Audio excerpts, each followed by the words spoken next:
I gotta say, Adam, at the time of recording this episode, we are less than 10 days away from the Christmas day of the year 2020, the year of our Lord.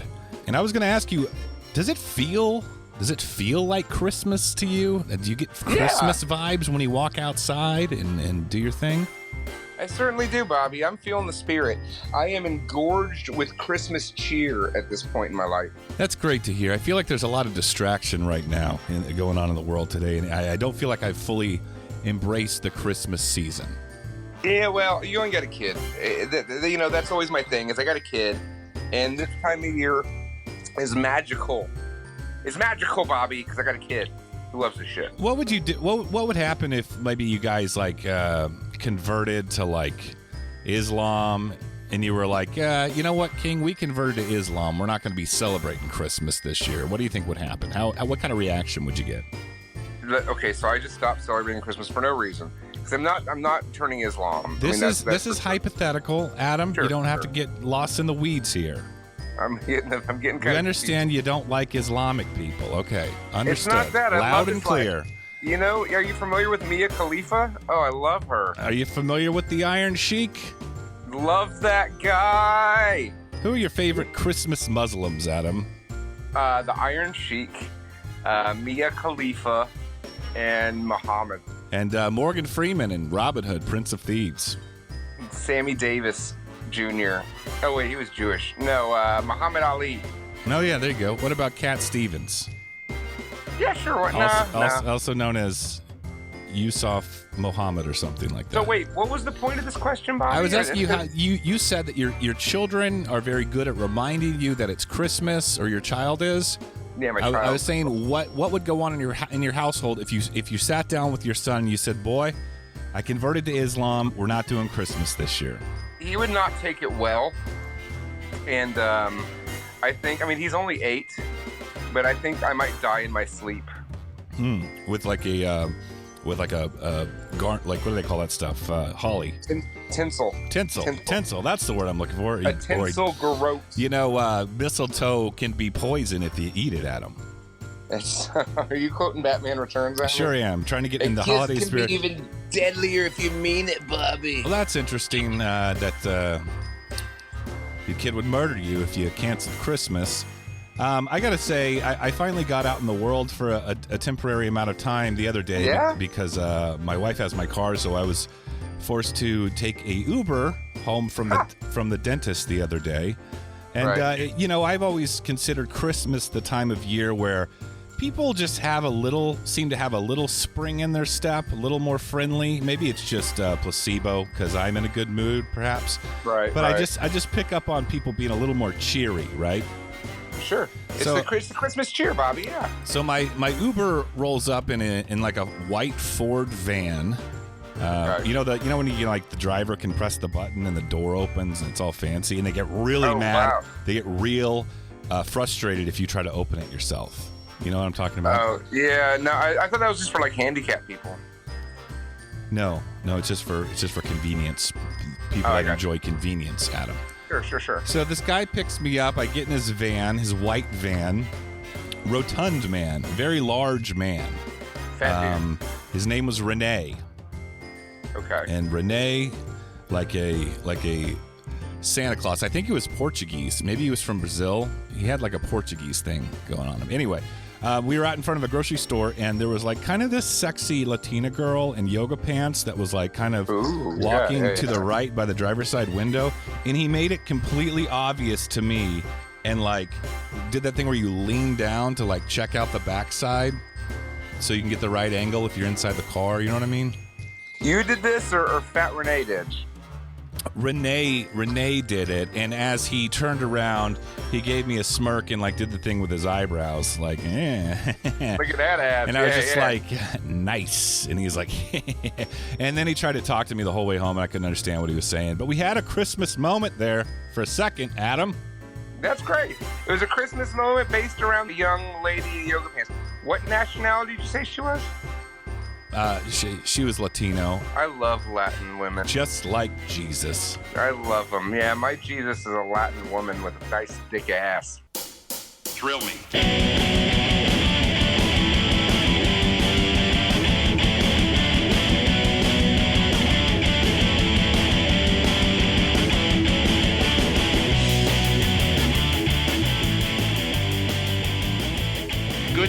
your dates are here. What's the bad news? They're dead.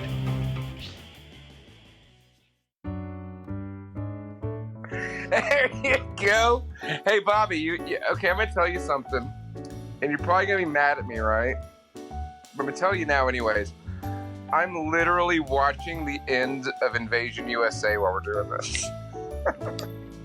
Great. I'm glad to hear you got prepared for today's show. I've seen this movie like 7 times. It's amazing. I'm brushing up. Canon Christmas. This is the big Christmas Canon Christmas special. Yeah! Episode 92, I believe, of the Not For Everyone podcast. My name is Snobby Bobby. Right in front of me via FaceTime this time is Crude Rude Dude. That's me. So, Bobby, what are we going to do for our 100th episode? I mean, I'm kind of shocked and amazed that we're going to actually hit 100 episodes, bro. I'm going to hire Deep State Rex to pop out of a cake for you. Woo, baby. Or a can of beans. A big old can of chili beans. That man loves him some chili beans. I don't know. We'll come up with something. If anyone has any ideas, the best way to get in touch with us is through our Patreon. Patreon.com/NotForEveryone. $5 a month, and you can call Adam directly and tell him your idea for the 100th episode, and then a bunch of other perks as well. I'm really plugging the shit out of the Patreon this Plug this, the this Patreon, episode. Bobby. You need to buy me presents, and you need money. Well, on that note, we are donating Patreon funding from the month of December to some sort of unfortunate situation. So Wait, open to suggestions. You didn't talk to me about that. You don't get any money anyway. Well, you don't give any money anyway either.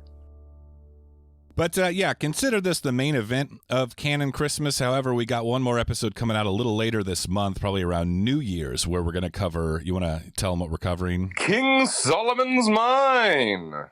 And maybe even the sequel. We haven't done a double feature in a while. We'll see. We'll see how King Solomon's Mine holds up, and then determine whether we watch whatever the sequel was to. But I've said it before, and I'll say it again. There's a lot of Canon movies that need to be covered and talked about that we didn't have the time to cover in just 1 month. We just kind of picked what we thought might be the most fun for the show. Consider this your movie recap of the episode, but a segment of other notable Canon favorites from the Not For Everyone guys. Yeah, it's a good idea. You know, I was gonna ask you this, Bobby. How many Canon films have we done? We've done a good handful of Canon movies. We've done Firewalker, we did Invaders from Mars, we did Lifeforce, and we've done all the ones we did this month. But I know there's more than that we've done that were Canon. It's possible. Canon. The Canon Group is a film company that's made for this show, and granted, this will not be the last month we ever cover a Canon movie, and many of the Canon movies that we're going to mention tonight in preparation for the main event are honorable mentions. At some point, I'm sure we will cover those as well. So I know a lot of you guys out there hit us up and had requests for Canon movies, and even if we didn't get to them this month, at some point, we definitely will. So I do want to bring on an expert witness, though, another fellow Cannonite. Cannonite, yeah, there you go. That's another fellow Cannonite and regular guest star of the show. And contributor. Probably more versed in the medium of film than any of us. It might be true. Let's give Austin a call and see if he can join us on this episode.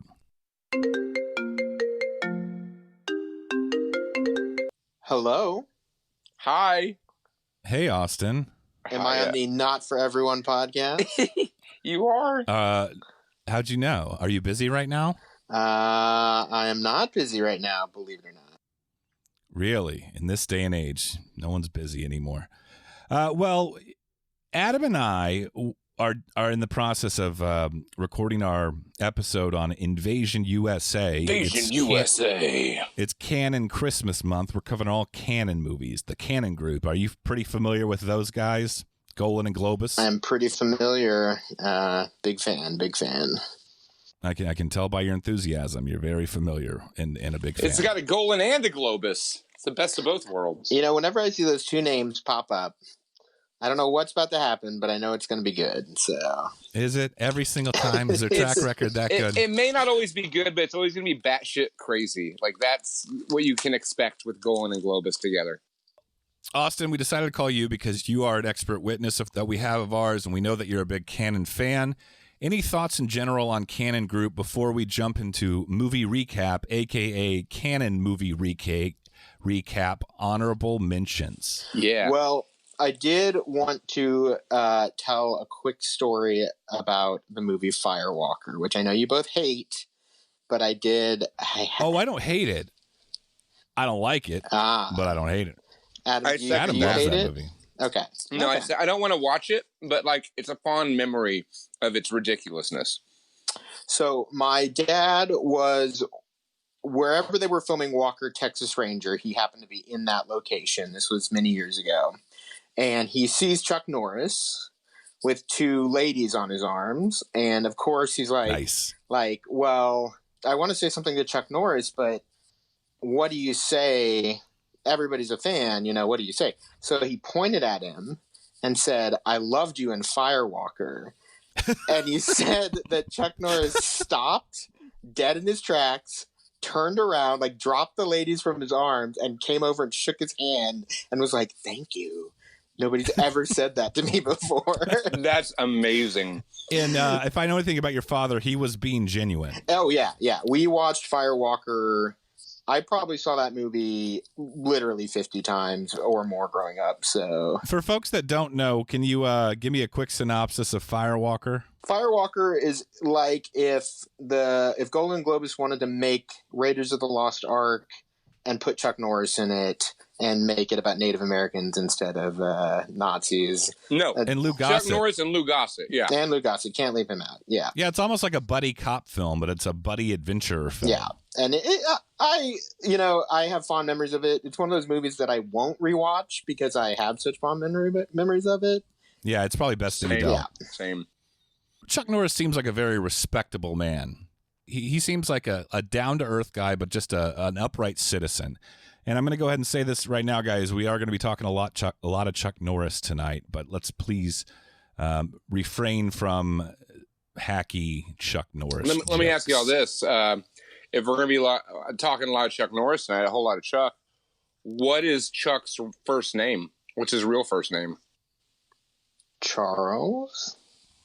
Wrong. It's Carlos. Oh. Chuck's name is Carlos Ray Norris. That's just badass. You learn something new every day. There you go. I'm here to teach y'all guys. Thanks. It sounds like you did your homework. I did my research, boys.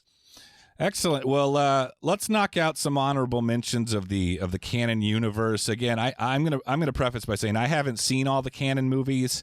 It's on my bucket list. I'm ticking them away every few months or so. But if you don't hear something that you love, it's probably great, but it didn't make the list. You know what I mean? Well, tell us about it. Well, I wanted to start with Austin and get his first pick of Canon honorable mentions. Yeah, so my first pick is the movie The Apple, which is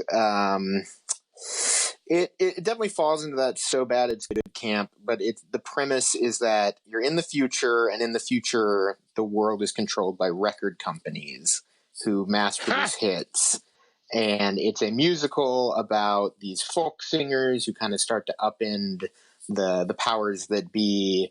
And it is just batshit crazy. There's all these like really, I won't call them well choreographed. Well, they're pretty well choreographed, these musical numbers, but one of them is a synchronized fucking to music with like many people and mirrors, and it is it's the song's called like "Come for Me" or "Come to Me." Oh yeah, I don't remember. It's a synchronized orgy. Come on my face. That's amazing. That song. Adam, no. What? No synchronized orgies? No eating Taco Bell. No crunching wrappers. What are you talking? What are you talking about, Bobby? I can hear you crunching wrappers, and you're about to eat Taco Bell. I'm just trying to have a conversation about this movie that Austin's been talking about for the last 2 years that I still haven't seen. Let me borrow it, Austin. Let me borrow it. Is it the fact that it's Taco Bell that's the real cruncher? I mean, it doesn't. For you? That doesn't help. That doesn't help. Okay, are we focusing on what I'm eating, or are we going to focus on our podcast, boys? All right. Well, that's one and the same at the moment. I ate two things already without you knowing. Shut up. We'll stop crunching wrappers. Ooh, it's a soft taco. That's okay. Yeah, The Apple was one of those like Golan and Globus's earlier films that was more or less the answer to the whole Rocky Horror kind of Phantom of the Paradise rock opera sci-fi thing, right? But I mean, it definitely swings for the fences, and like it's a weird ass movie. It's not. It's like, yes, they are trying to be kind of intentionally bizarre, but they do succeed at it. And it's my favorite kind of movie, which is a movie that probably has too many ideas in it. You know, and the ending of that movie is very weird. I definitely don't want to spoil it for anybody, but it is a top pick for me in terms of Canon films. Definitely seek out The Apple if you're into. If what I said sounds intriguing to you, you won't be disappointed. Let me ask you this. Can I ask a question? Yeah. How does it like hold up in terms of songs with the Phantom of the Paradise? Let's just say I've seen the Phantom of the Paradise several times, and I have seen The Apple several times, and I don't remember there being a synchronized fucking in Phantom of the Paradise. That's true. So. No, that's true. It's true. What I'm asking is, how are the songs good? Is it synchronized? Because Phantom of the Paradise is great, and some of the songs are great, but some of the songs are dog shit. There are a few dog shit songs in there because the premise is that the folk singers, their like genuine sensitivity is what causes people to like start overturning the system. Oh yeah, and folk music is dog shit. Yeah. We can all agree folk music is dog shit. So. Don't count me as we all agree with that. I love the Pete Seegers and the Peter, Paul, and Marys. Shut up, Bobby. The world. Adam, what do you got for your honorable mentions? Well, I can't say Bloodsport because we just covered Bloodsport last week, even though it is one of my favorite Canon films, much less one of my favorite movies. What do you have for honorable mentions? Honorable mentions. You know what? This isn't an honorable mention because this is just one of the best goddamn movies ever made. And if you know me, you know what I'm going to say. Fucking Texas Chainsaw Massacre 2. I mean, that movie is a goddamn it's a diamond in the rough. It's spectacular. It's Tobe Hooper at arguably his finest. All of the movies I was going to pick for this thing were going to be Tobe Hooper movies, but I'm sure they will come up as we go through here. That is my favorite. Would you say Texas Chainsaw Massacre 2 is to Texas Chainsaw Massacre 1 as Evil Dead 2 is to Evil Dead 1? I don't know. I think I like Evil Dead 2 better than Evil Dead 1, and I do like Texas Chainsaw Massacre 2 better than Texas Chainsaw Massacre 1. You know what? Yeah, that kind of is a pretty solid comparison. Yeah, I don't think he's really talking about your subjective opinion necessarily, just that one's kind of a cartoon version of the more raw, grimy one, its predecessor, right? I mean, both. I think, like, yeah, the thing is, like, Evil Dead 2 and Texas Chainsaw Massacre 2 are arguably comedies. You know, obviously Evil Dead 2 is a comedy, but Texas Chainsaw Massacre 2, I find that screamingly funny. It's 100% hilarious. comedy. Yeah, it's hilarious. Whereas the first, Evil Dead and Texas Chainsaw Massacre are like gritty, violent, scary movies, and it's just such an interesting that they both kind of followed that path. Well, it's like the first two both took themselves very seriously, but they were great at that. They were great as serious horror movies. Where the second two of each of these franchises was like more lighthearted, if you could say it, still graphically violent and gritty and crazy and over the top, but just more tongue in cheek, which is more me. Legend has it that Golan and Globus wanted to get involved in the horror movie game. They had a few slashers in the early days. I want to say like something classic, like The Prowler or something is a Canon movie, but I'm probably way off, but something like that. Anyway, they decided to, hire Tobe Hooper, and they wanted him to do a sequel to Texas Chainsaw Massacre. He was kind of like, well, it doesn't seem like these guys are really have any interest in creative control. And when they saw the final product, it was not. It was not what they wanted. It was not what they wanted, and they didn't know it was a comedy. Yeah, it wasn't what they were expecting when they watched the text, and I think that goes for like everyone who watched that movie after watching the Texas Chainsaw Massacre 1. That's not what they were expecting.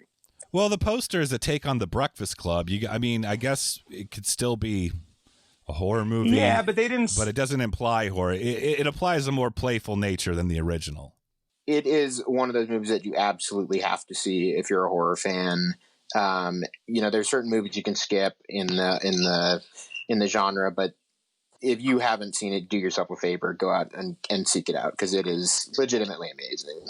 It's amazing. It's definitely a top 3 fun horror for me. Yeah, I mean, and you brought up Evil Dead 2, and in my opinion, it is right up there with Evil Dead 2. Those are neck and neck. It's hard for me. I love fucking Evil Dead 2 so goddamn much. I don't know if I could. You would have to like start tearing out my fingernails for me to really be able to tell you whether I like Chainsaw Massacre 2 or Evil Dead 2 better. They're both good. Why would we need to do that? I'm just saying, I would have to be under extreme duress to like actually choose one. Oh, okay. I'm just trying to think of a hypothetical situation where we're like, you must choose, or we're going to pull your fingernails out. I mean, once you get... That's a really weird thought experiment there, Adam. Yeah, I'm just saying, I might be able to tell you then, but at this point in my life, they're neck and neck. Well, guys, I got to be honest with you. I'm a big fan of teen comedies, especially if they're the 80s, and I do love even more a teen dramedy. Yeah, teen dramedy would be things... in them. What was that, Adam? I said because in the 80s, they always had tits in them. Maybe, yes, that's definitely a selling point, I guess. Crude, rude dude. Golan and Globus of the Canon Group had their own version of the teenage dramedy. They had a lot of success in Israel with a movie called Lemon Popsicle, which was this movie called Last American Virgin. The Last American Virgin was a American adaptation of their big hit Lemon Popsicle from Israel, and it is weird as fuck, and not weird in like a horror or sci-fi or like it's not weird in the conventional sense of how a weird movie is. It's weird in the lost in translation kind of way of how this fat Israeli man thinks that American teenagers act. Very Troll 2 effect, if that makes sense.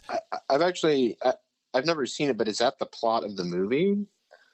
A fat Israeli man tries to write American teenagers? It's possible. Yes. I mean, more or less. No, what it is, Austin, just to kind of give it to you in a nutshell, it is an 80s teenage movie. So it's 80s teenage dudes trying to get laid.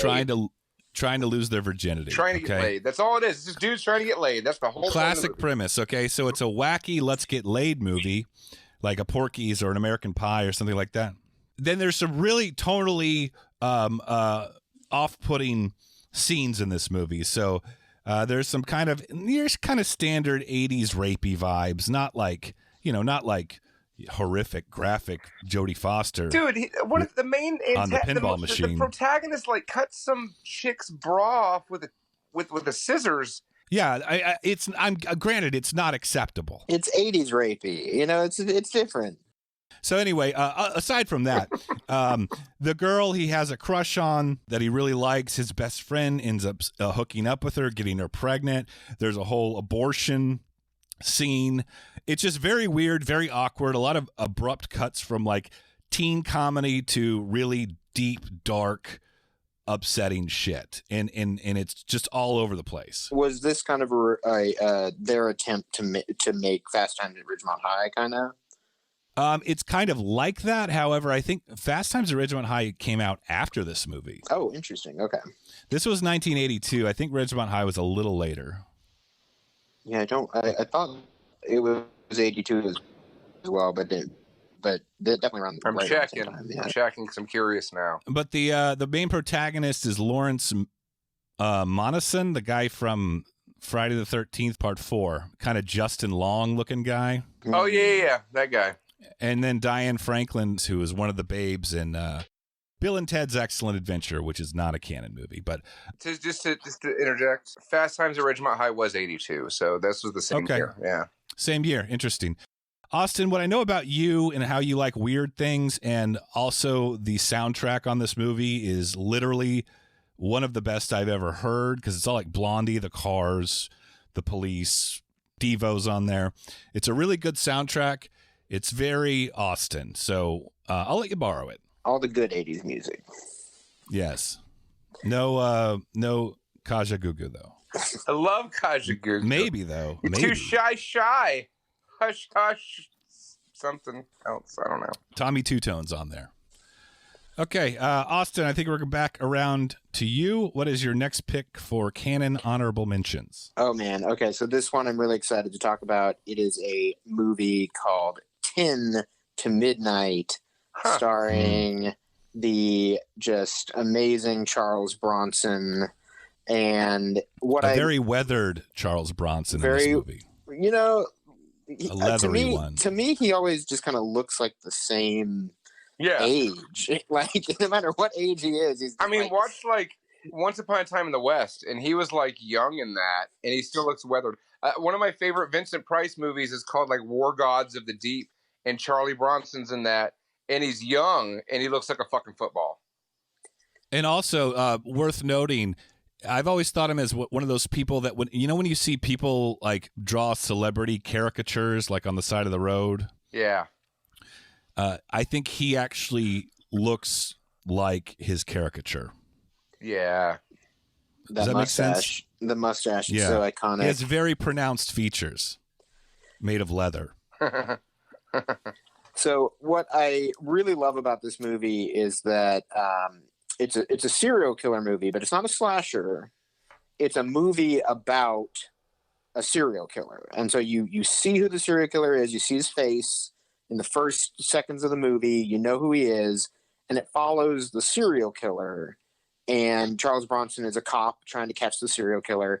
And I kind of realized, like, while I was rewatching this movie recently, there really aren't a lot of movies that do this. Like the only movie I could think of two, is the movie Maniac with Joe Spinell. That's fantastic and was remade recently with Elijah Wood. Yeah, and then Henry Portrait of a Serial Killer. Right. And I'm sure there are others. I'm absolutely sure of it, but it's not like, so even in a movie like Cruisin', for example, where the serial killer, it's not a slasher, but the serial killer is still like shrouded in darkness. You don't really get to know. Yeah, it's not a whodunit. It's not a whodunit. And they really flesh out this character, and you really get to like know who he is. And it's just, it's a very interesting kind of take on the serial killer movie, but then also they didn't scrimp on the Bronson. Like, it is a Charles Bronson movie through and through. It's got the revenge element. It's got the just badass element to it. This is one that I want to be careful not to spoil anything about, but it is like, in my opinion, like, granted, I have not seen Bronson's whole catalog, but of the lesser Bronsons, it's my favorite of those movies. Are there a such thing as a lesser Bronson? Yeah, right. It's a great question. I'll say this about Canon. Canon knew how to use their stars. Yes. And they put Chuck Norris and Charlie Bronson like on every screen they could, and they put them up there doing exactly what you fucking want Chuck Norris and Charlie Bronson to do, which is just fuck motherfuckers up. And they're always I like how those are kind of the two staple action stars of Canon, yet they're so different. One's like pure masculinity, like, working man, kind of, Death Wish, family man, and then Chuck Norris is kind of your over the top action army, ex-military, whatever, karate guy. Yeah, it's like Bruce Willis compared to like, Stallone. Stallone, yeah, exactly. And dare I say 10 to Midnight is like a nuanced film as well. Like, it is you got your action and your Charlie Bronson kicking ass, but it's probably trying to be a little smarter than it needs to be. Right. But that's okay. Like, I was A for there effort. for it. Yeah, exactly. And it's super entertaining. Like, it was not a dull moment in that movie. And And I want to say Siskel and Ebert were not fans of this movie. Yeah, that. Oh man, I meant to get the quote from the Wikipedia article, but there was a pretty great quote that essentially says it drew scathing reviews from critics, including a infamous 0-star review from Roger Ebert. So if you need any reason, to go out and watch it, just it's one of the few movies. Yeah, that's a great reason. I would say Roger Ebert's taste in film is almost the exact inverse of my own. Right. I love the man. I'm not gonna lie. I'm a big Roger Ebert fan, but he did have a stick up his ass when it came to depravity. Was that Bert or Ernie? Was that the fat one or the bald one? He was. He was the fat one. He was Ernie. Oh, I love when the fat guy argues with the bald guy. Adam, let me guess. Is your next pick for Canon honorable mention another Tobe Hooper film? You don't get to pick mine. I mean, you don't get to guess mine. Okay. Well, I just did. I'm just saying it's a Tobe Hooper, isn't it? It's a Tobe Hooper film. Yes, it is. And this is a tough one because I'm like, there's quite a few Tobe Hooper films that are made by Canon. So I'm gonna try to throw it off. I went with Lifeforce. Excellent choice. Lifeforce, I think, is fucking. We've covered Lifeforce on here.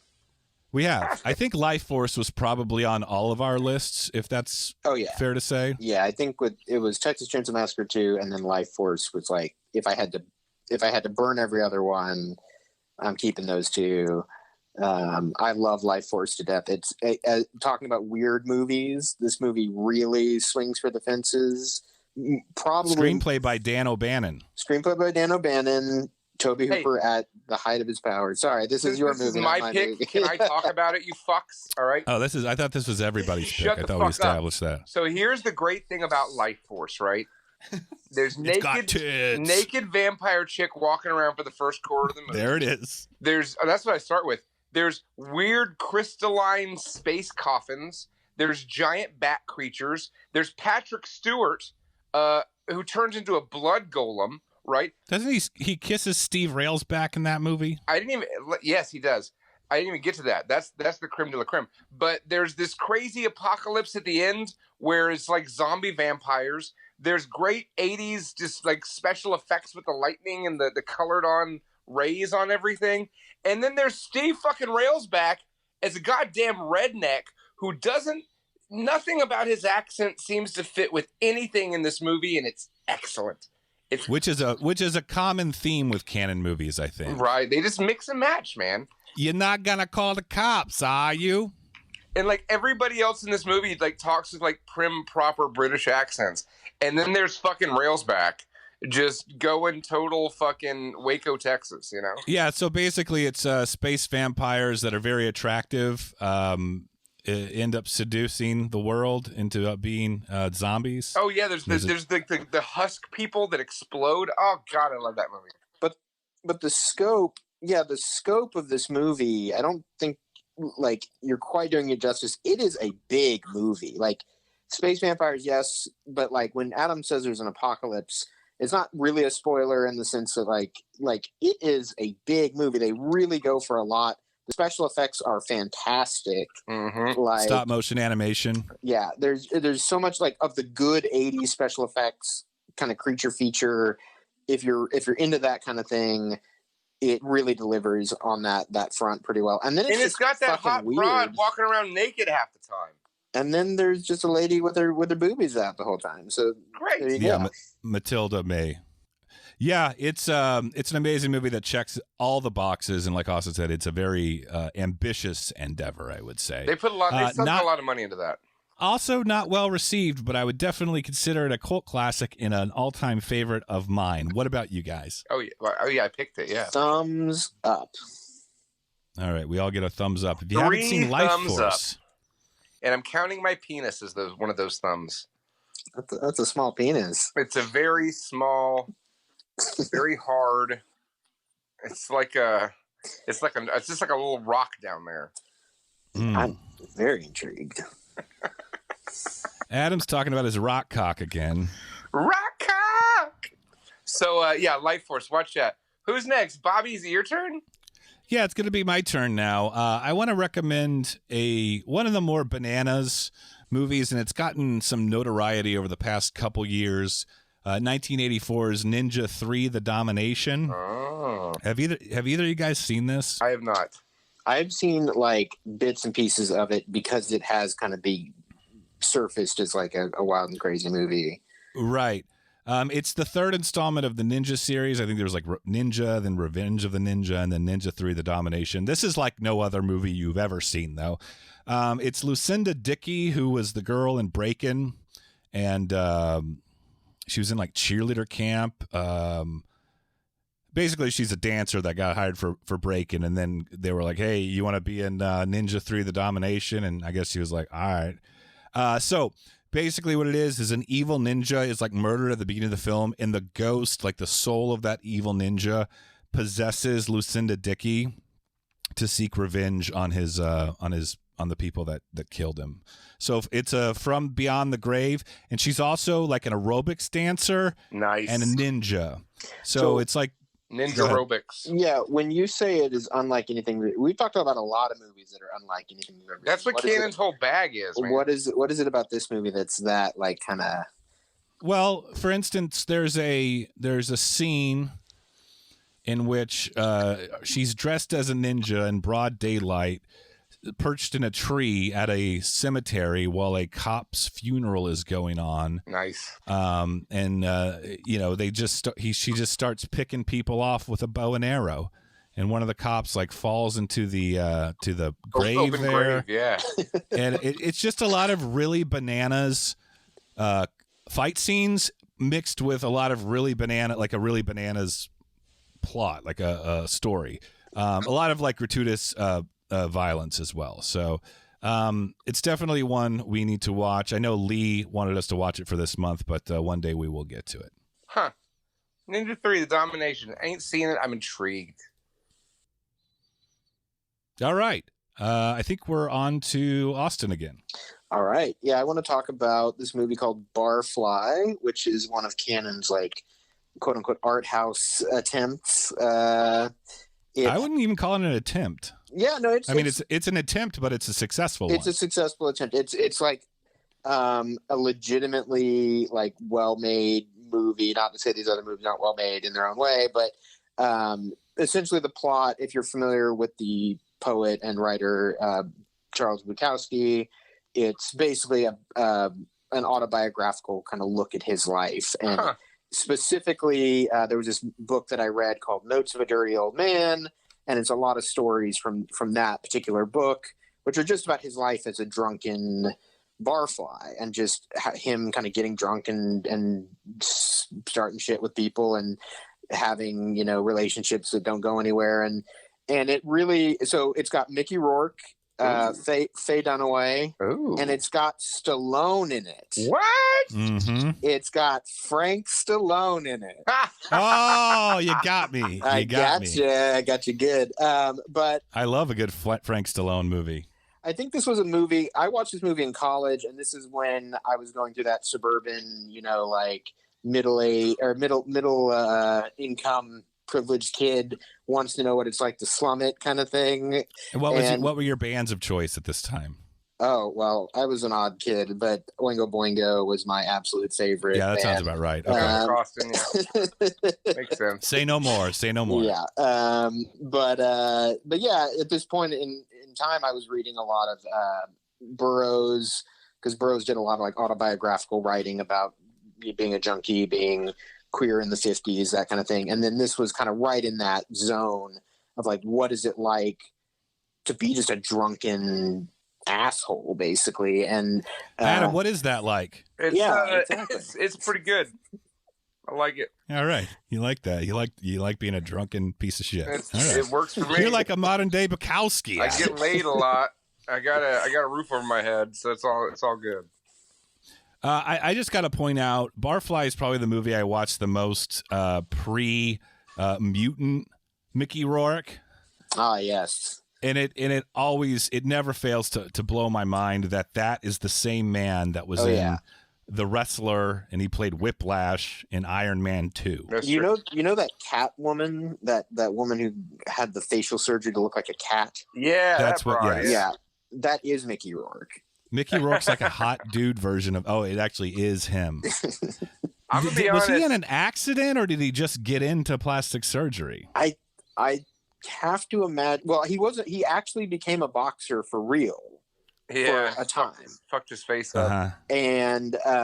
and so I wonder if that had something to do with it. I don't know. I mean, there's definitely some plastic surgery going on, but he used to look so much to me like Bruce Willis. Like I remember the cover of Harley Davidson, the Marlboro Man, and Yeah, having right. to do like a double take and being like, Bruce Willis has hair, and then realizing Right. he wasn't Bruce Willis at all. He just looks like a totally different person. I always thought he looked like a sexy version of Steve Buscemi in his early years. Sure, you're implying Steve Buscemi isn't sexy though. Yeah, Well, what the fuck, Bobby? He's a pretty good looking guy. I'm gonna be that Steve honest. Buscemi. I've never seen Barfly, and I've never seen The Apples. So the ones you picked, I've never seen. Adam, is your next pick a Toby Hooper Canon film? You know, I really there is another Canon film by Toby Hooper that I really want to pick. But I'm just gonna throw off expectations, but they're caution to the wind, and I'm gonna change my opinion mid fucking text, and I'm gonna go with what Austin said because he said that he loved a Stallone movie. So I'm gonna go with another Canon Stallone movie. I'm going with Cobra. Fucking Excellent. Cobra. Starring Sylvester Stallone and Brian Thompson. I have a dirty secret. You've never seen Cobra? I've never seen Cobra. Oh, God, Austin. dude. Listen to me. Okay. Like, you like shit like Predator and Commando and like those, just the big macho Arnold movies. Right. Right. This is arguably like, and then here's the thing about Stallone. Like, if Stallone had never made Rambo, he would be known for being fucking Cobra. Like, I've seen Cobra so many times when I was a kid. I always thought that the character of Cobra was way more badass than fucking Rambo. Like, he's as good a character as Rambo It's or the Rocky same. Balboa. It's the same director as First Blood Part 2. Isn't it? I think the thing Yeah, is, George Makes Cosmatos. total sense. Total. you know how like people become like a Beatles guy or a Stones guy, and then for a time it's like I'm not going to listen to the other one. And all the cunts are like, I'm more of a Yardbirds person. Yeah, fuck those cunts. For me, I I was like an the Kinks. Arnie guy through and through, and so for me, Stallone, I was just like, nah, I don't need that. You know, I hear you. And I'm with you, dude. I'm more of an Arnie guy than I am a Stallone guy. But you know what? Cannon never got got Arnold. So the one they got of him, where he was really a badass and not like arm wrestling in a trucker bar. The way they really got him was when he's just blowing motherfuckers away, driving this badass car. He's like basically fighting a cult.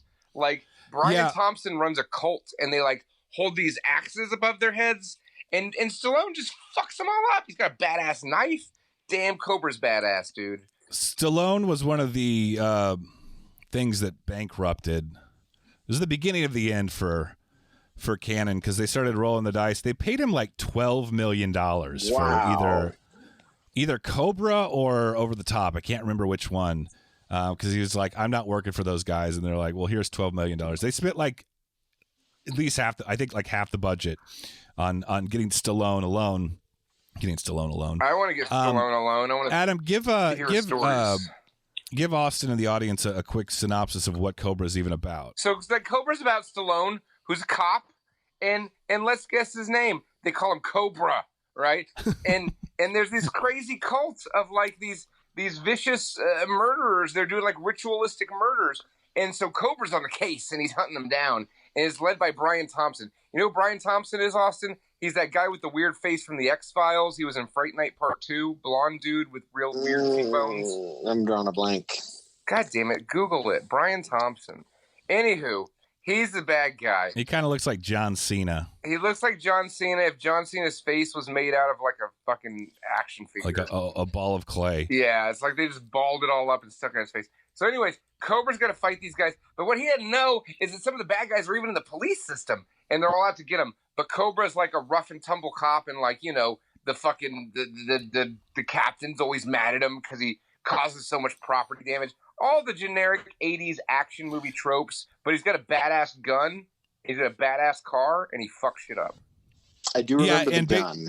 The gun based on the box based on Adam's description, it's actually not as over the top. To its credit, not as over the top as you think it might be. It's one of Stallone's like kind of quieter roles. It's pretty. It takes its time, and there's a lot of dramatic moments. And then on top of that, everything Adam just said. Yeah, so it's kind of a weird anomaly, and one of the staples of Stallone's career. I would say it's one of my favorites. Absolutely. And you thought I was going to pick Invaders from Mars. Well, my next pick is 1986's Invaders from Mars. I love that movie so much. Directed by Tobe Hooper.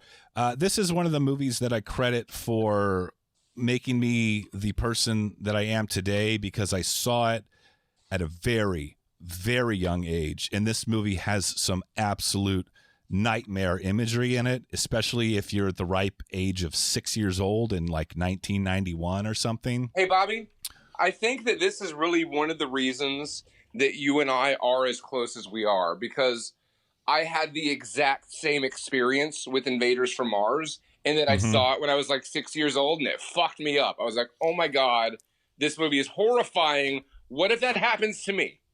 For most of my life, I didn't know what this movie was. I had always remembered it, and I remembered the scenes. There's a scene where he walks in on his teacher, and she has like a frog in her mouth, like with the legs sticking out of her mouth. Yep, like Baby Yoda. There's weird big Krang monsters. It's a remake of a movie from the 50s by the same title, which is also really good for different reasons. And there's a lot of subtle nods to the original as well. But it's about a boy. It's one of those like, what happens if your parents aren't who they say they are? On top of that, every other adult. On top of that, there's like a cavern of weird psychedelic aliens in your backyard. They look like Krang that want to fucking eat you. Yeah. Yeah. It's an absolute nightmare fuel for children. And it fucked me up. And like I said, I didn't know what it was, honestly, till you told me probably 10 years ago, Adam. I was like, what is this movie? And then you told me what it was. And it's been legend ever since. Now, Austin, have you ever seen Invaders from Mars? I used to watch this movie all the time, and I was probably 6 years old, but I like loved it. It was the right amount of scary, but also, I mean, you're a sick fucker. Well, my parents let me watch. The first movie I saw in the theater was Willow in 1988 when I was 4 years old. Terrifying. And they let me watch Predator and Aliens and all that stuff. So by comparison, Invaders from Mars was not that, but I remember it being like a roller coaster. Like, I loved it. It scared the shit out of me, but I loved stressful. Yeah, but I loved the kind of scariness of it. And the monsters in it just remind me of the type of things that I would draw like on my notebook, on my notes at school or whatever. Just weird, creepy, crawly monsters. Just odd, disturbing looking imagery in this movie. But it's not like I wouldn't call it like an intense film. Like, I think it's targeted for kids. Unless I'm just totally misremembering this movie. I don't know. I found I find it to be one of the first like stressful moments I've ever had watching a movie when I was 6 years old. Also, I don't think that this movie's for children. You heard it here first. It's seriously Take your kids to see Invaders from Mars. I kind of want to show my kid Invaders from Mars. This movie made me a very mediocre person, Austin. Wow, wow, that's a lot to put on one movie, man. Yeah, well, I love it. It was worth it. Hey, am I wrong to say, like, look, I know that, like, Tobe Hooper's biggest movie, or the biggest two movies arguably are Texas Chainsaw Massacre 1 and Poltergeist, but am I wrong to say that his Canon movies are better than both of those? Because that's what I really think. I love the first Texas Chainsaw Massacre with a passion, but I would agree, like, Lifeforce, between his Canon output was stellar, and in my opinion, far and away, he knocked it all out of the park. So, yes, I would agree with you on that. It's better than Poltergeist. For pure entertainment value, yes. For, like, influence on the genre, no. Does that make sense? So, I feel like Texas Chainsaw Massacre and Poltergeist had a bigger impact and pushed the bar forward in different ways of their own.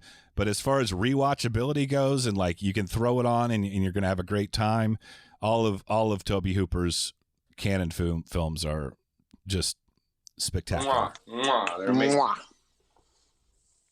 All right, cool. Austin, what else you got?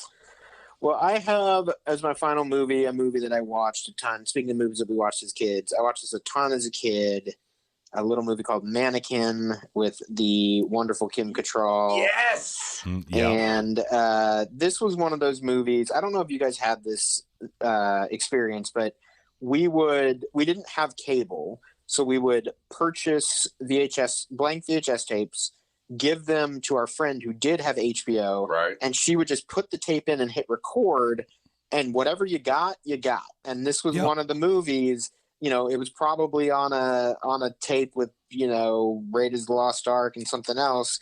But this was one of the movies that was on those VHS tapes, and I watched it a zillion times. I mean, it's one of those movies that I haven't rewatched recently because I have fond memories of it, and I've kind of gotten in this thing where I don't want to spoil it. I will attest that if you found it fun and charming as a child, and you still can get something out of 80s cheese, it's definitely worth revisiting. Dude, Hollywood in that movie was fucking where it's at. This is one of those movies that my sister would always make me watch, and I liked it then, and I've watched it relatively recently, and I've watched the sequel too. The Mannequin movies are pretty solid, and how could you go wrong with Kim Cattrall? Right, she was just delightful. I will say this, like Austin, my experience was similar to yours.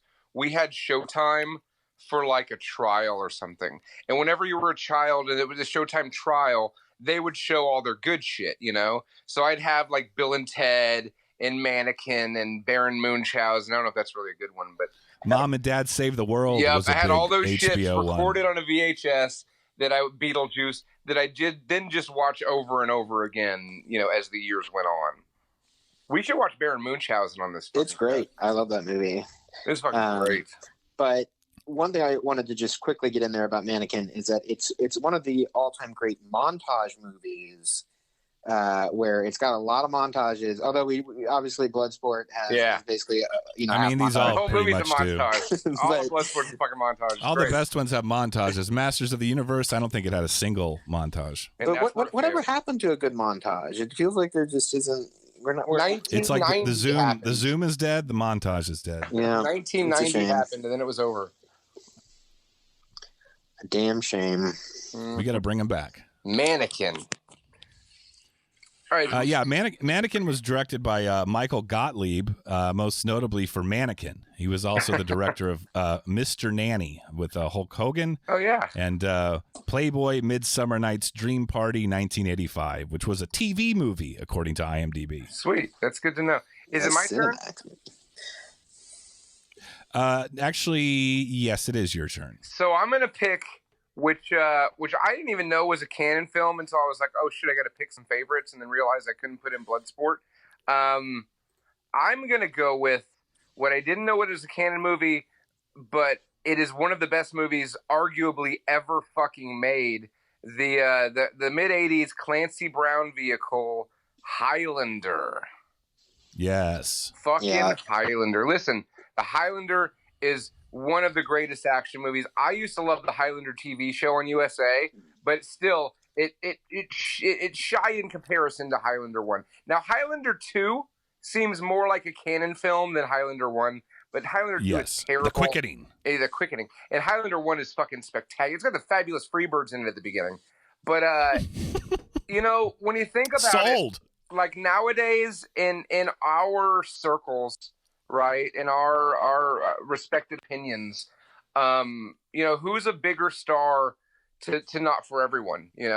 Is it Christopher Lambert or is it Clancy Brown? And I would arguably, being half of Not For Everyone, I would say it's Clancy fucking Brown. We've never covered a Christopher Lambert movie once. Right, but we've covered Clancy Brown's been in some shit we've watched, I'm sure. Yeah, I'm agreeing with you. Yeah, totally. Yeah, he's an NFE Hall of Famer up there with Ironside. Ironside and Jeff Fahey and Michael J. Pollard. Yeah, Michael J. Pollard's fucking great. One thing I really like about Highlander is like there are so few good fantasy I mean, not like there are cheesy good, but this one is like legit. Like you open up a pulp novel and it's got that beautiful cover on it, and it's never what you expect inside. And this is just everything you want from that. Yep. Like it really delivers on all cylinders in that regard. And for what it is, people always talk about Love Streams or Barfly, stuff like that, as being like Canon's like best movies or whatever, like a conventionally good movie. Highlander is a quality fantasy action sci-fi. Oh yeah, Canon or not. I would agree. I watched it relatively. It's also very metal. If you like looking at like metal album covers, then you gonna watch Highlander's movie for you. It's like living a Manowar album. Or yeah, Iron Maiden or something like that. Molly Hatchet. Yeah. Highlander, I definitely enjoy that one as well. Christopher, I love Christopher Lambert. I got nothing but props from Lambert, but he's no Clancy Brown. I was always a fan of the Kurgan when I watched the Highlander from the time I was a child. It's one of the last VHSs I had and like couldn't throw out. It's probably in my garage still somewhere. Good. You should still have that. My first collection.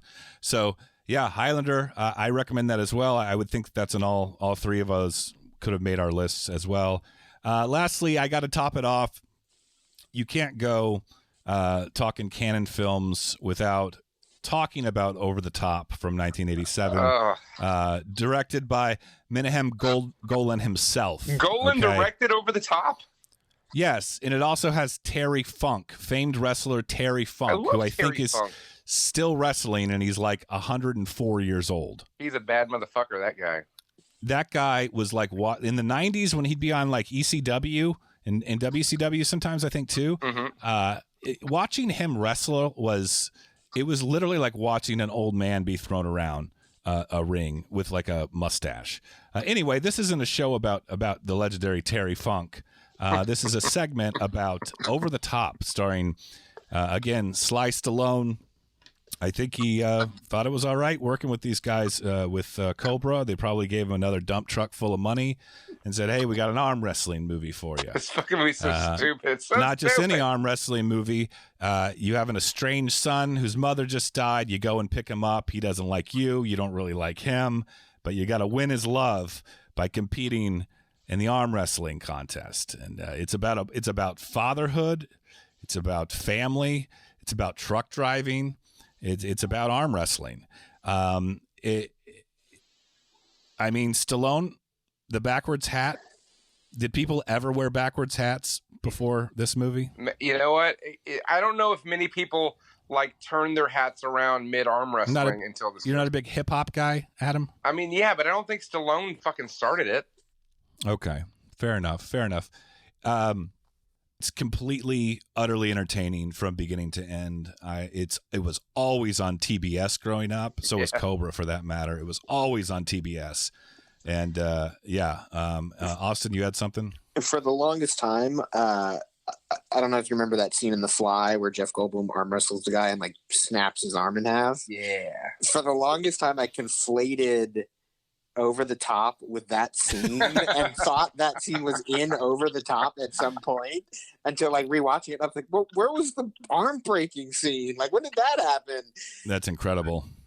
Yeah, it's been a hot minute since I've seen it. I remember enjoying it. I remember Stallone kind of has this weird streak in him of like, pensive dramas that explore an underrepresented, kind of story in the American heartland or whatever. And he's hands down the best actor of all the action stars. Do you think so? You think Rocky?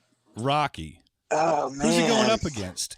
Stallone's the best actor out of any of them. Twins. I mean, Arnie DeVito has He's not an a better accent, actor than. but I don't. Oh man, Are you arguing that an Arnold Schwarzenegger performance had ever remotely come close to any of the Rocky movies? Look, here's what I will say: is that I would gladly watch Conan the Barbarian over any of the Rocky movies. I agree, 100%. That's not the point. On board That's with not that. the point. Hey, That's not the Bobby, point. did you ever watch the first Conan yet? Yeah. That didn't sound genuine. I don't know if you did. Let's get back to brass tacks. Austin, please try to make your case as to how Stallone is not the best iconic action star as far as acting goes. Okay, I mean, if we're talking like 80s, you're right. Like, I mean, Van Damme is ooh. And then You're not gonna call the cops, are you? But I do think Arnie, in his like early to mid '90s career, got pretty damn good at being Arnie. And I don't know. I mean, but you're right. You're right. I mean, Rocky's like This is won not an this is not up for debate. This is Sure. not up for debate. It's been settled by the Academy. Right. Adam, your thoughts? Listen, I hear what you're saying, and in the dramatic sense, you can easily say that in Rocky, he outacted Arnie in maybe any movie Arnie did as a serious dramatic role. The final scene in First Blood is like an Academy Award-winning performance that didn't win any awards. You're making a good case. But have you watched Total Recall? See you at the All right, party, Richter. Come on, I think bro. that's all the honorable mentions. Any other honorable mentions, real quick, before we continue on with the main event? Bloodsport. Yeah, we know you like Bloodsport. Death Wish 2 and 3 are always fun. Yeah. More Charles Bronson stuff. Breakin' 2 didn't make this list, but it's definitely a fun one as well. Missing in Action is fucking badass, you know? I've never seen Exterminator 2, but I know a lot of people like that movie, or Exterminator and Exterminator 2. Yeah, so I would say if you roll the dice on a Canon movie in general and just pick one, blind watch one, you're probably going to get something out of it. Watch the Tobe Hooper ones. Watch the Tobe Hooper ones. I think the thing is, like, especially for the people who have sought out this particular podcast, Canon delivers what you're looking for pretty consistently. Right. Great note to end that segment on, Austin. Thank you very much. Your tryout's going real good right now. Yes. Hey, listen, me and Austin are the one that gets started on Takashi Miike podcast. You're just going to produce that. Project Crude Rude Replacement. No one's as crude or as rude as me, Bobby. Well, I think it's time for the main event of tonight's episode. Adam, do you want to read the IMDb description of Invasion USA? Yeah, sure. A one-man army comes to the rescue of the United States when a spy attempts an invasion.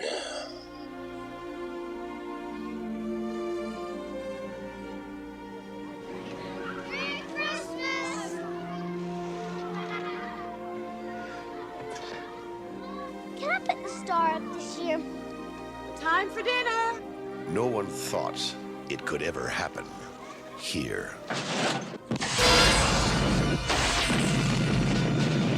They are an army of international terrorists. America has not been invaded by a foreign enemy in nearly 200 years. Their target, America. Their objective, control. 18 hours from now, America will be a different place. Now, only one thing stands in their way. It's time to die.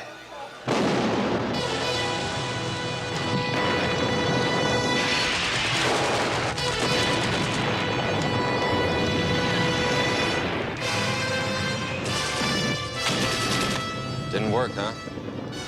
Now it will. They wanted a war. See you in hell. He gave them one. Send me a postcard. Chuck Norris. Invasion USA. All right, 1985, Chuck Norris starring, Joseph Zito directing, Invasion USA. Oh, Joey Zito. I would go so far as to say that this is my favorite Chuck Norris movie. It's better than Sidekicks and Top Dog. I pitched it as the best Chuck Norris movie, and you know that's not saying a whole lot. And I know that might be a controversial statement, but I think it's definitely it's got everything you want in the Chuck Norris movie. But I think it's definitely a healthy contender, if not the best Chuck Norris movie. I really can't think of anything. It's better than Firewalker. That's for sure. Yes. So is a kick in the dick. Never seen by that one. Chuck Norris. No, I don't want to get kicked in the dick. Hey, Chuck Norris, I'd rather watch Firewalker than have you kick me in the dick. I'd much rather watch How's Firewalker. How's that for a review? You just start coughing up blood from being kicked in the dick by Chuck Norris. Dude, yeah, so he kicked me into orbit. Invasion USA was again directed by Joseph Zito, who is known for Friday the 13th, the final chapter. Adam, I know you're not as versed in Friday the 13th as some people. Is the final chapter the last Friday the 13th movie? It's most certainly not. He also directed a slasher classic, The Prowler. Why don't we get right into it? What is Invasion USA about? So here's what it's about. It's about a bunch of refugees in a boat, and they're in the ocean right off the coast of Florida. And this is literally the opening stinger that has really nothing to do with the rest of the movie, but continue. But it has everything to do with the movie, because the Coast Guard shows up, but guess what? It's not the Coast Guard. They're invaders, and they blow these refugees away with a vengeance.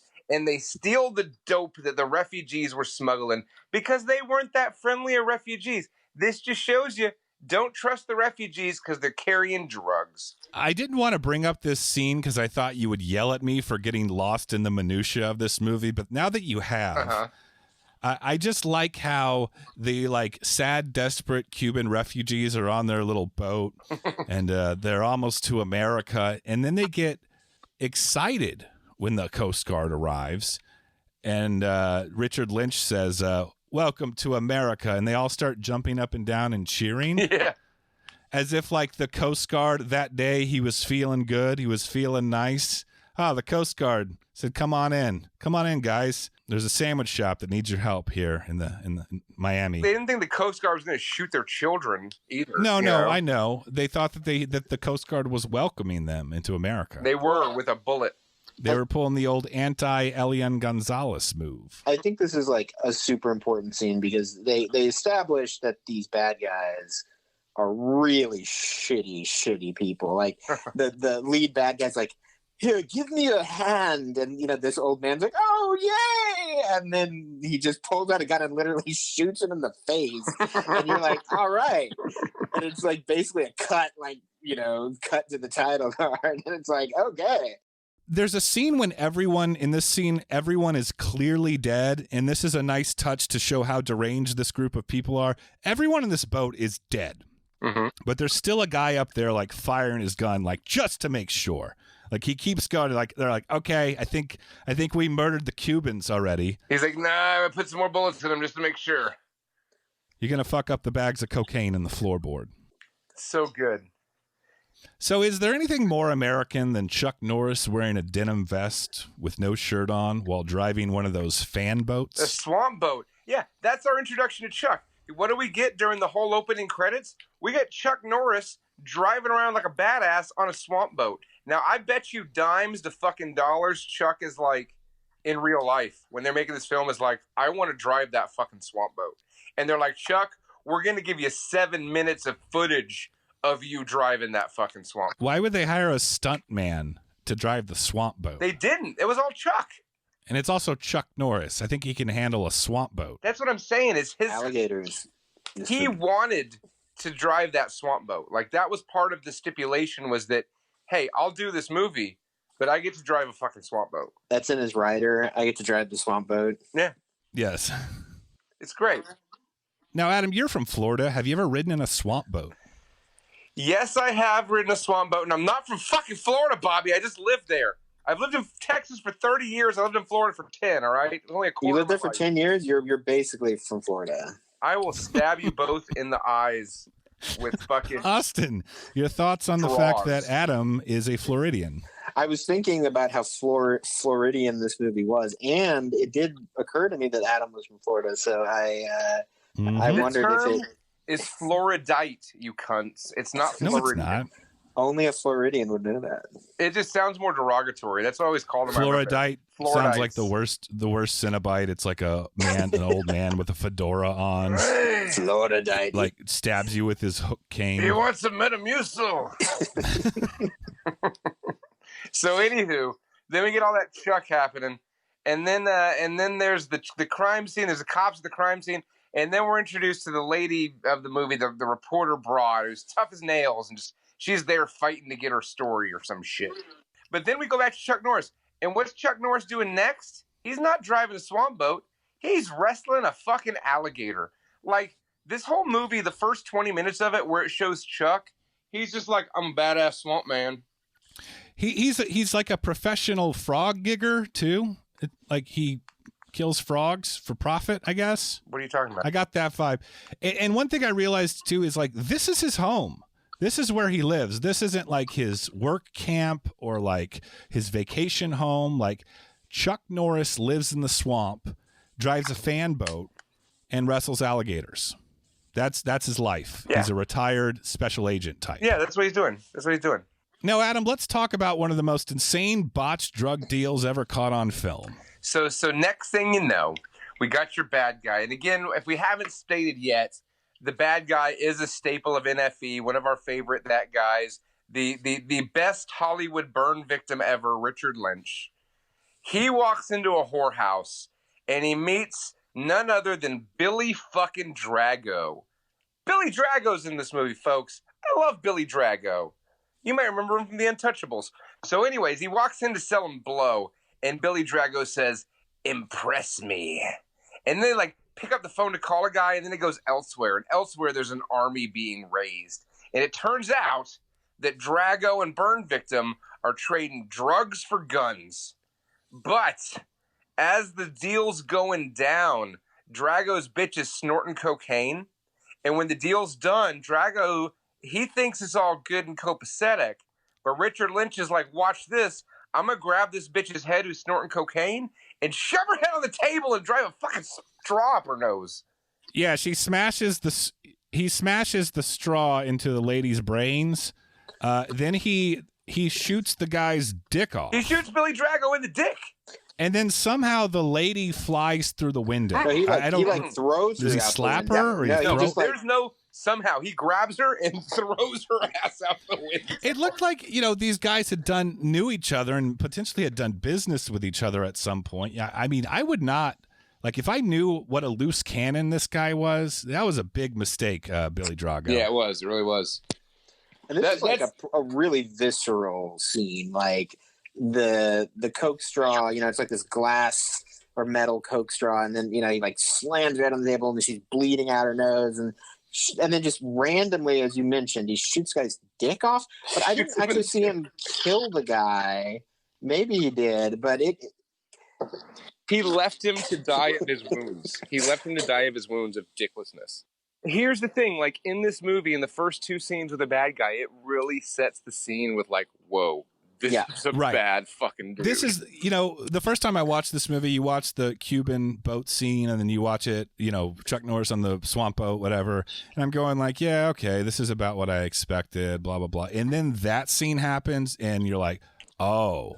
Yeah. Oh, okay. Yeah. Now I'm in. Now I'm excited about this. I saw a guy's dick get blown off, and a lady's a straw went through a lady's brains, and then she flew out a window. And I had to write down this all happens at the 12-minute mark of the movie. Such a good. We're not talking 20 minutes in, 30 minutes in. We're talking 12 minutes in this movie.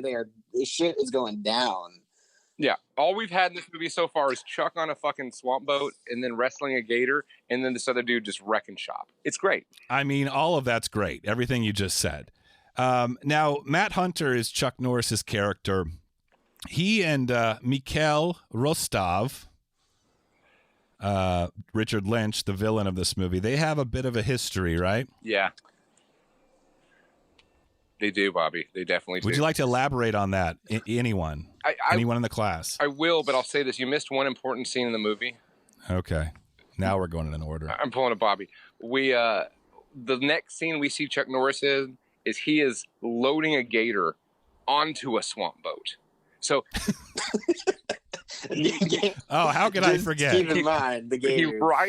He rides the swamp boat earlier, then he wrestles the gator, then he loads a gator on... These are the first 3 full scenes starring Chuck Norris. All involves gators and swamp boats. It's amazing. So I think the plot point that is important here is that the feds, they see the drug deal, they see the murdered people on the boat, and they come to Chuck Norris and they're like, we need you back. You know, so this is one of those like situations where he's one of the weapons of America's, power. This is clearly the work of Mikhail Rostov. Well, he's retired from his living killing machine to wrestle gators and ride swamp boats, and he's perfectly happy with that life. But he finds out it's Rostov that's back, and him and Rostov have bad history. It's a let's get the Billy Badass out of retirement for one last job kind of movie. Now, never seen that movie before. Matt Hunter and Mikhail Rostov have a bit of a history, okay? They're old arch nemesis. Rivals. And Mikhail is plagued by the fact that Matt Hunter is still alive, and he refuses to proceed with their Operation Invasion USA, though, in my opinion, seemed a little late, seemed a little bought in after murdering Cubans, but okay. He starts getting paranoid. He doesn't want to continue the operation until Matt Hunter is dead. And it's with good reason. I mean, he knows that the only threat, the only thing that could save America, the only thing that could stop the invasion, USA, is Chuck Norris. It's Chuck Norris. Because the next scene we see Chuck, what's he doing? It's Chuck with a fucking chainsaw. Mm-hmm. And is there alligators in this one? No, but alligators? There is a cute, adorable armadillo that Adam, why are you in a shower right now? I'm walking around my house, Bobby. Shut the fuck up. Sit in one spot. Sit in one spot. I had to pee. You can't do this. I thought he was pissing, and I was like, I'm not going to say anything. But I stopped peeing so that I could talk. But no, listen, Chuck Norris, not only does he wrestle alligators, he has a pet baby armadillo that tips over cans of milk. And he just smiled. Did you see that Chuck Norris smile at the baby armadillo? Is that his pet armadillo? I thought it was just a random armadillo in his backyard. He had milk out for it. And he didn't even know there's a Russian swamp boat kill crew on its way. He's fucking around with an armadillo and a chainsaw. I really like where Adam's focus is, which is on the fauna of this movie. I love it. Like the plot just points. swamp creatures and chainsaws. It's like my home of Florida. There you go. I'm glad you're starting to accept the truth. Fuck you. So yeah, Mikhail and his cronies jump in, and him and his navy, Mikhail's navy, jump in their fan boats with machine guns and explosives. Bazookas. Yes, I noticed that one guy had like a normal pistol, and like when they're firing at straight up like bazookas and high caliber automatic weapons at Chuck Norris's house to destroy it, there's one dude with like a 9mm that's just like, I'm helping. Like he's just firing into the ether. That's a sign that like they just had a spare gun lying around. They're like, spending every penny of their budget on this movie. They're like, throw it in. Just do you think I got him, boss? Everybody else got bazookas, and Buddy's got a fucking 22, and everybody's like, okay. He's like, okay, I got something. I'm helping. I would have been very jealous. That of the gun bazooka probably guys. wasn't even loaded. They were like, yeah, fucking Jerry has to come with us on this mission. Just give him the blanks. Give Jerry the blanks. He's not gonna hit anything anyways. Good job, Jerry. Good job. You did a great job. Thanks, boss. Fucking Jerry. So all right, so now Chuck we get Norris's the house blows up, and then we see the guerrillas or the Russians land, and I'd say like for the sake of brevity, we can go into more or less detail here, but the middle chunk of this movie is just kind of these Russian terrorists just blowing shit up, and I wouldn't call it so much of an invasion as it is like an annoyance, right? They go into a suburban. They didn't even get the military involved until the very end. Right. They go into a suburban neighborhood and they just start bazookaing houses, which is admittedly pretty amazing. It's amazing. So yeah, I mean, before all that, I mean, we got to talk about it. The famous Spielberg-esque Saving Private Ryan Normandy, storming the beaches of Normandy scene. Where you have they're mercenaries or are they all Russian? They were just Bobby, all randoms. It's what you've been talking about forever. It's the multinationals. There was Japanese. Well, there was Austin had just said German. Russians. Sorry, that's my bad. It's not just Russians. It's all of them. Okay? So yell at Austin, not me. Okay. All of the enemies of the state. Okay. I was just trying to clarify here. Yeah, multinational brigade. It's the whole rainbow coalition of terrorism coming coming to invade the beaches of Miami, Florida, where Adam wishes he was from, but he's from like Gainesville or something. I'm from Bay City, Texas, bitches. Anywho, yeah, so they invade like a motherfucker. They invade big time. They all run to trucks and vans ready to go. Yeah. They're ready to go. And I was thinking, how did they know which one that they were assigned to? It was all very organized, right? And then like Adam was alluding to, they go on a violent tirade through the city of Miami. It's fantastic. They're just blowing everything up. I don't know. I never remember seeing houses and neighborhoods like that in Miami or Florida, but whatever. Like Austin said, the middle part of this movie is just them, quote unquote, invading USA. They go to a Cuban party and they blow the guy away from the band of the hand, and they and then Chuck Norris is on the streets and there's like a hooker fight, and he has to go meet up with a buddy to point him towards Rostov, and then like Alfred Molina's like waxing. All right, no, we're not playing the kickboxer game right now, or the blood sport game right now. You're going way too fast. Oh, so bad. Come to find out, this is a Christmas movie, right? Yeah, it is. Was anyone expecting that? I didn't even. I saw it and it didn't register, but it is absolutely a Christmas movie. And the way that we find this out is that Richard Lynch and his cronies go to the suburbs and just start blasting houses that are decorated for Christmas, awesome. Including one with a family or two inside. Oh, yeah. He blows up so many families in that scene. Great. This has to be one of the most fun scenes to shoot, I would think, because it's really just Richard Lynch with a bazooka firing it into suburban homes, and I'm pretty sure this was like a real neighborhood that they destroyed. I was wondering, like, where did they get the budget for this? Like, they're blowing up a lot of houses, and it's pretty fantastic. I wonder if some of it was B-roll, but I couldn't tell if it was. I don't think so. I think they had. I don't think so either. And maybe it was just like a fake neighborhood they built to blow up. I don't know, but like it looked like an actual neighborhood. They just bazooka every house. The only complaint I have about this scene is I wish Richard Lynch would have had a bad guy one-liner before he fired his first bazooka and killed the family of people celebrating Christmas. Well, he kind of did, because like the other guy was going to shoot and he's like, no, give it here. Like he was itching. He was anticipating. But then he should have said something like, and to all a good night.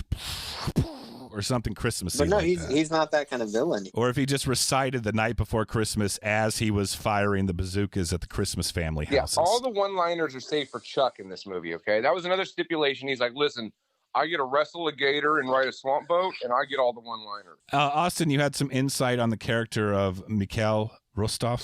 Well, just that he's like a cold-blooded. He's not going to have cheesy one-liners. This guy like shoved the coke strap a woman's brain and then threw her out a window. Like, yeah. What do you say? He's above one-liners. Yeah, exactly. It's all true.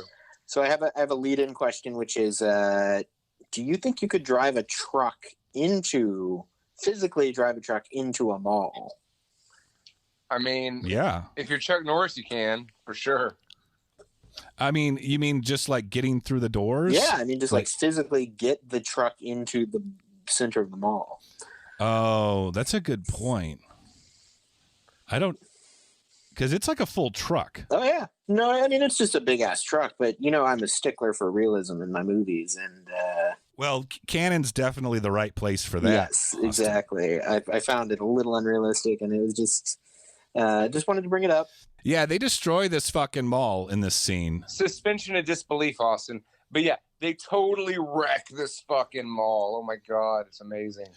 This is the only thing that is, other than the suburb scene and maybe, I guess, the church murder scene, the mall is one of the only things that says it's Christmas. Yeah. Right? Yeah. Like, news doesn't travel very fast, it seems, at this time period, because people have been murdered on the streets. There's clearly a terror attack going on, yet there's still people doing their last-minute Christmas shopping at the mall there. These were the days before Homeland Security, Bobby. People didn't give a shit. Yes. We're like, hey, listen, Chuck Norris is out there protecting America. We're fine. Right, exactly. So yeah, are you guys ready to talk about the Swamp Whorehouse? The Swamp Whorehouse with Alfred Molina? Sure. Now, Adam, you're from Florida. Yeah. Have you ever been to a house full of prostitutes that's in the middle of a swamp? No, really, I haven't. And having watched this movie as many times as I have, it's always been a regret of mine that I never went to a swamp-bound whorehouse. That one lets you make out with her. You've never had a whore that let you make out with them? I have not. Huh, okay. I thought that was against the rules. It's not that uncommon. You're just going by what you see in movies, not what you see with hookers, okay? There's a difference. Not what I've experienced in real life. Yeah. You must be a real charmer, Adam, if they let you kiss them. That's very What can I intimate. say, ladies? The ladies love me, all right? Anywho, so they show up at this, we arrive at this whorehouse in the middle of the swamp, and outside is Lou Ferrigno and Alfred Molina waxing a car. And then some of Rostov's bad guys show up, and they knock over the bucket that Molina was using to wax his car, and he gets all upset. But he's like, whatever, I'm just going to keep waxing my caddy. And then one of the guys goes inside, one of the bad guys, and next thing you know, Chucky Norris was lying in wait and comes right out, stabs Buddy in the hand, and is like, you're going to tell me where Rostov is. If you live through this, tell Rostov it's time to die. It's such a good line. And what he does immediately after that, this is one of the famous grenade scenes. He's really into grenades, right?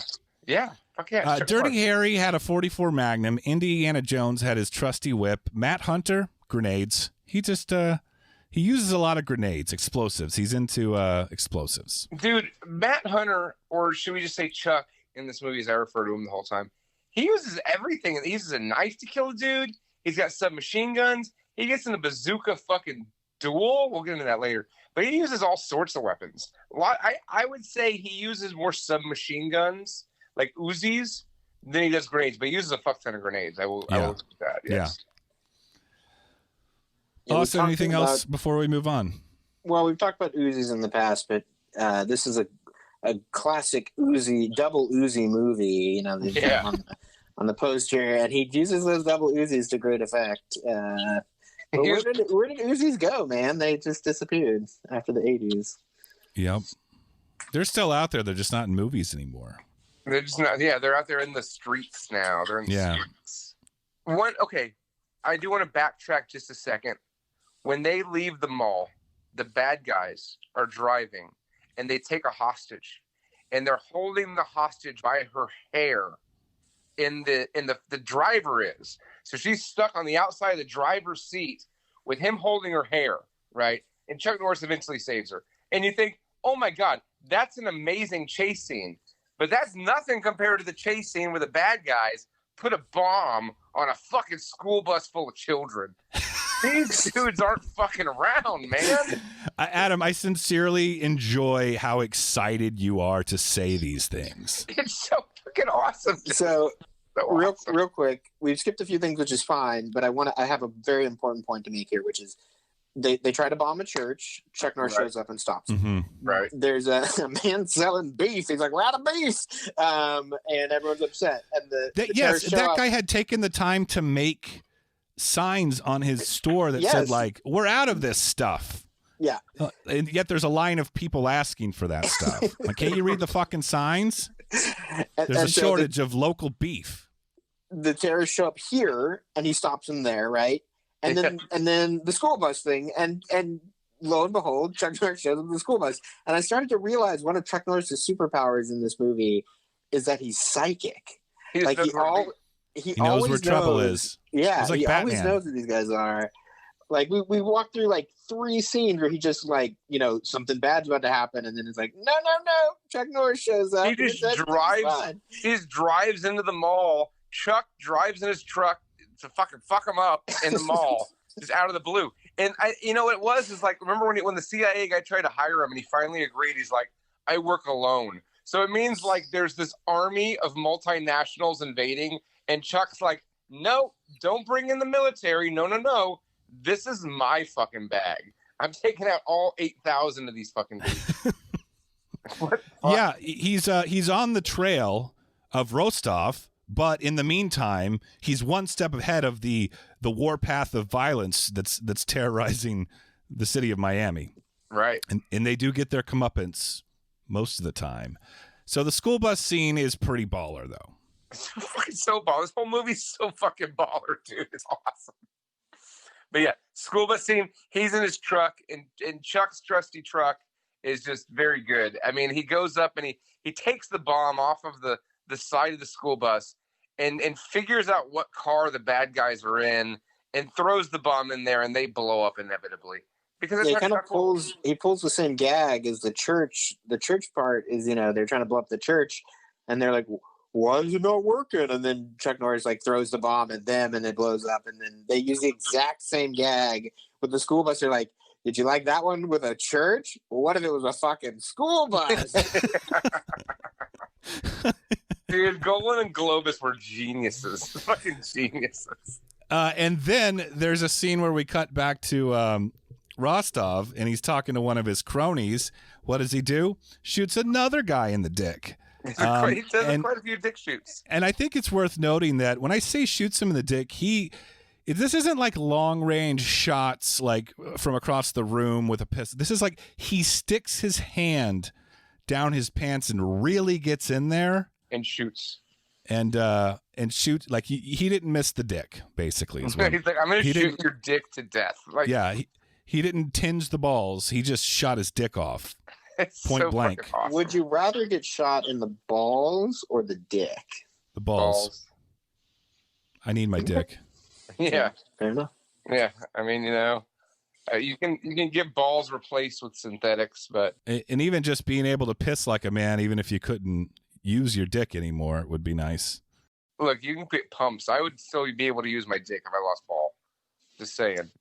But it would hurt a lot. But this is getting weird. I don't know. I don't think getting your dick shut off would feel good. But if you don't have balls, I don't know if you would have the pleasure of what you're getting at here, Adam. No, then you just wouldn't have to worry about knocking them up. It's kind of like a win-win. No, it's not the same as a vasectomy. You can't just cut your balls off or shoot your balls off and be like, I'm shooting blanks, baby. It doesn't work like Don't even worry about it. Like, she's like, where's your balls? You can just do like dogs do. Sometimes if you get your dog like neutered, they'll let you put fake balls in there so he still feels. Austin, you're not interviewing for jobs right now, are you? I'm not. Okay, good. We don't use our real names, but you use yours. So there's that. So he shoots another guy in the dick. Now Matt Hunter's back in his hotel room or something, and he's watching Earth versus the Flying Saucers. Then the cops crash his party for his vigilante behavior. Yeah. And you can't be like, well, this special operation guy that I used to work with for the feds came and told me I could come kill all these people. Please don't arrest me. There's a lot of subplots that are unneeded in this movie, and this is one of them. And the other one is the journalist chick. Like, what is she there for? Nothing. There's no women in this movie, by the way, other than like a newscaster. It's all dudes just murdering each other, and there's like some extras, I guess, at the mall. But the journalist lady like has no purpose at all. You think maybe it's going to be a love interest? Nope. I don't think she even talks to him ever. I love how Chuck Norris has thwarted, like, at this point, 5, like, pretty legitimately massive terrorist attacks. And they come in and they're like, no man is above the law. Like, get off the street. And I'm Right. like, what are you doing? Yeah, the love interest lady, or I'm sorry, she was not a love interest. I don't even know if she kind of vanished. Like, she doesn't come back. And then she's gone. They like spent time developing her character, but can't have it all, I guess. It's for the ladies. You got to have something for the ladies, someone to identify with. And if there's one movie that a woman can identify with, it is Invasion USA. So then eventually we get to, like, I guess the big whole end finale fiasco, which is a good 20 minutes of the movie, and they're invading some big building. Can y'all tell me? I missed it. Why were they invading that particular building? Well, hold on a second. I got to ask this. At this point, I still don't know what the motivation of these terrorists are. We're well into the third act. Right. That's true. Like, they're clearly not going to invade the USA. They're not asking for ransom. Yeah, they just kind of are there to fuck shit up and Terrorize. They're terrorists. Yeah, I didn't catch what this building was or why they were in the building. It was very cubically. Yes. Like the last 20 minutes is literally just foreign dudes destroying an office building. It was like a Dilbert comic strip. And it really Chuck Norris destroying those foreign dudes. It's my favorite panel of Dilbert. And this highlights Chuck Norris's like psychic powers more than anything. Is he just like knows where the bad guys are? So he's like shooting through cubicles. There's a scene where he like walks up to this door and he just like feels them on the other side of the door. There's like two other guys on the other side of the door, and he just knows they're there. He just knows they're there, and he like shoots them from the other side of the wall. And it's like, how the fuck did you know those guys were there? You just been kicking in doors this whole time. This is a perfect film to barely have a story because it's a very like unfinished story.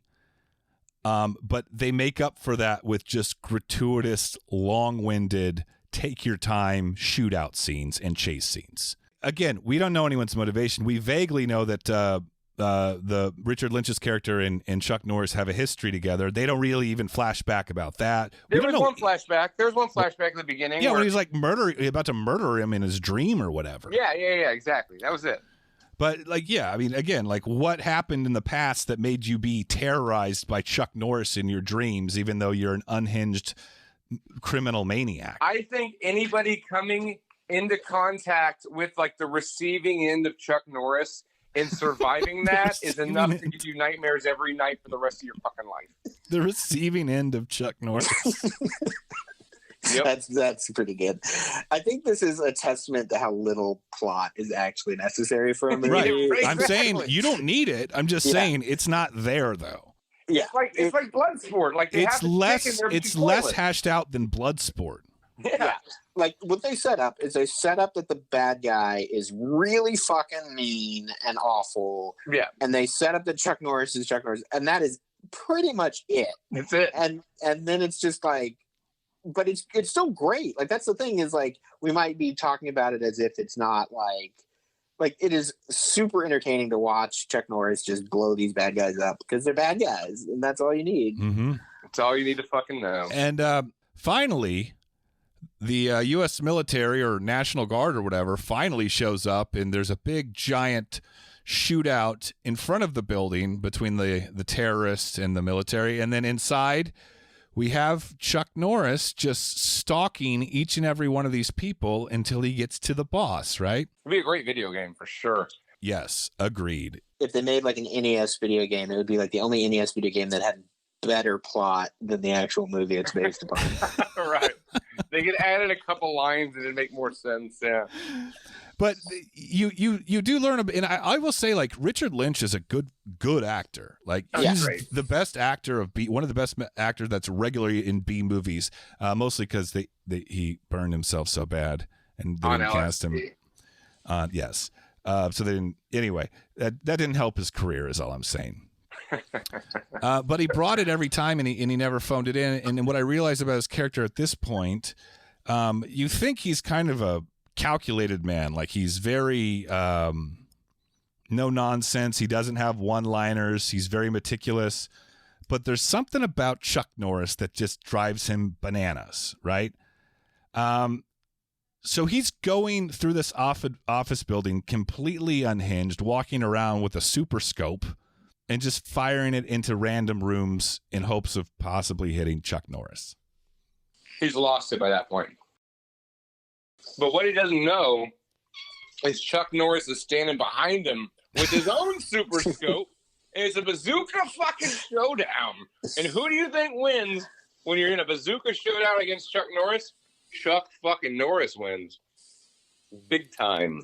And I gotta say, one of the finest things about this movie is its incredibly awesome climax and very abrupt ending. Hell yeah.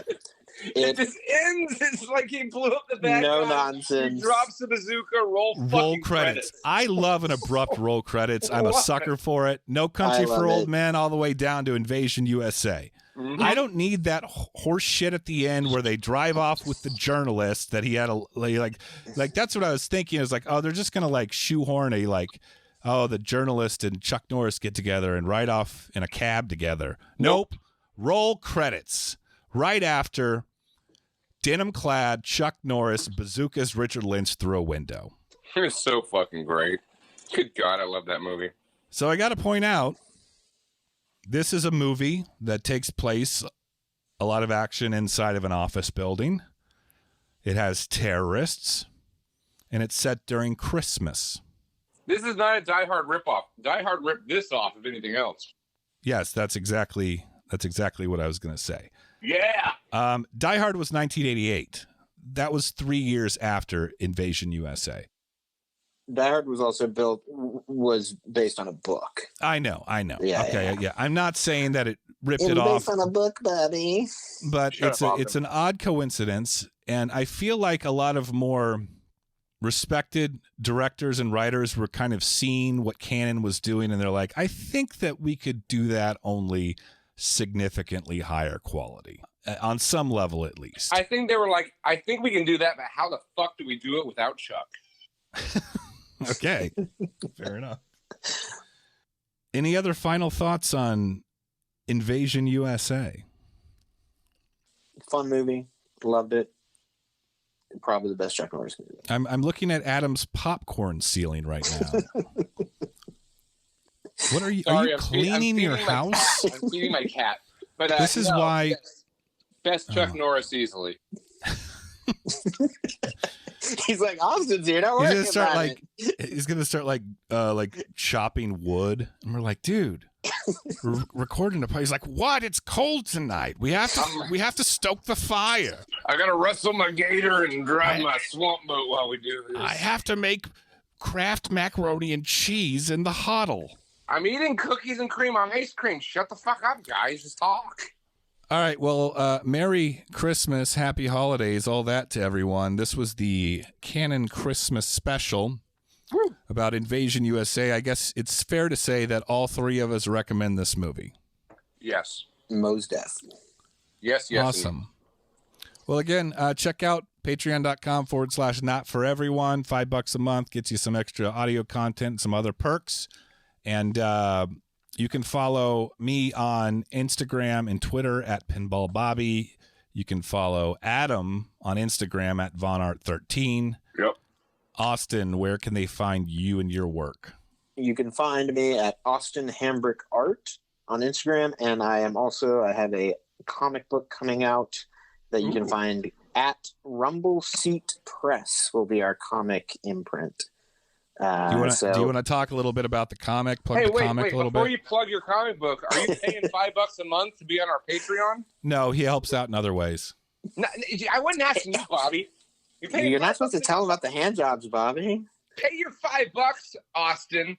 But plug your stuff. Plug whatever. I want to buy your comic book. Plug it. Let's hear it. So we got a slate of comic stuff coming out, but the first comic adventure is a raucous fantasy comedy that is intended for people of all ages, and it will be at Rumble Seat Press on Instagram. That's where we're gonna kind of push updates and get stuff started. So send me the link. Go pick it up. What's it called? Yes. The at Rumble Seat Press is where you can find it on Instagram. I'm just going to keep saying that over and over again. What's the name of the comic? It is called Hooligan the Skella Fiend. Already love it. Already 4 stars. Love it. Yeah. So check that out from Austin. I think that wraps it up. I think we're done here. Right? That's it. You can follow the podcast on Instagram at Not For Everyone Podcast.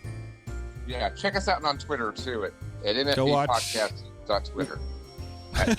I don't know. They post good memes. So, thank you, Adam. I forgot about Twitter. We got the memes. Check out our memes. So that's it. I'm done. Watch Invasion USA, you suckers. And this just proves that if we were to get invaded at any time, the multinationals would win unless Chuck Norris saves the fucking day.